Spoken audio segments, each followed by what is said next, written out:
Tolik, əvvəlcə Aysun haqqında bir söz demək istəyirəm. Aysun artıq bərkiyib. Bəli. Və həyat onu bərkidib.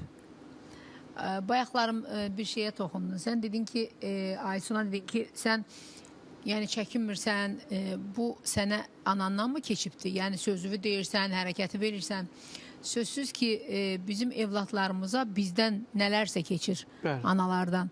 Aysunun da çox xasiyyətləri var ki, məsələn, baxıram ki, deyirəm ki, bu qız heçindən qorxmur, məni kimi.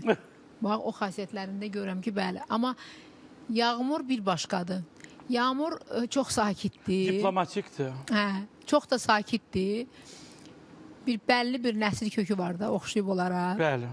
Hə, amma mən Yağmurun ailə qurmağını elə o qədər də belə hələ düşünə bilmirəm ki, yəni onu o qədər... Sən Aysun da düşünmüşsün, bir də gördüyünüz bağzalı qapında durur.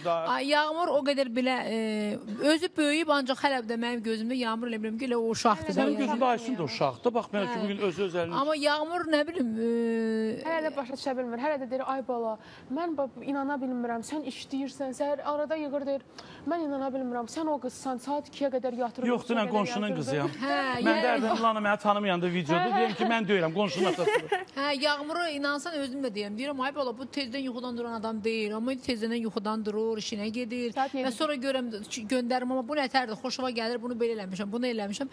Prosto o qədər əlbəbək, gülbəbək böyüyübdür ki, ya Aysun amma məndən, necə deyim, o bütün əziyyətlərimdə bir yerdə əziyyət çəkib də, yəni Aysun əziyyətləri görüb. Yağmur amma belə böyüyüb. Aysun, Yağmur, amma Aysun əziyyət görsə də rəqsənə, Aysun da istədikdə, Aysun uşaqlığını çox gözəl yaşayıb. Bəli, düzdür. Atasızlığı hiss etməyib.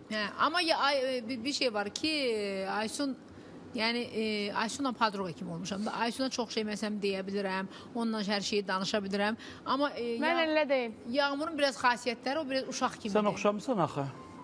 O biraz uşaqdır. Yəni Yağmurla hər şey, məsələn Aysunla nəyisə ortaq danışa bilərik, bunu necə eləyə bilərik, nətər olsun, bu belə olsun. Məsələn, mən özümün başıma gələn hadisələrdə bilirdim ki, Aysun bacaracaq. Aysun bacaracaq deyəndə Aysun öz hisslərinə qapandı və öz hissləri ilə bir xalqa güvəndi və dövlətinə güvəndi. Dövlət Aysunu balaca qız kimi görmədi, bir vətəndaş kimi gördü və bu günləri... Yəni ki, bildim ki, Aysun bacaracaq və mənə kömək eləyə biləcək. Amma məsələn, Yağmur onu elə bilməzdi. Yağmur uşaqdır, onun hələ çox şey öyrənməyi var həyatda, hələ çox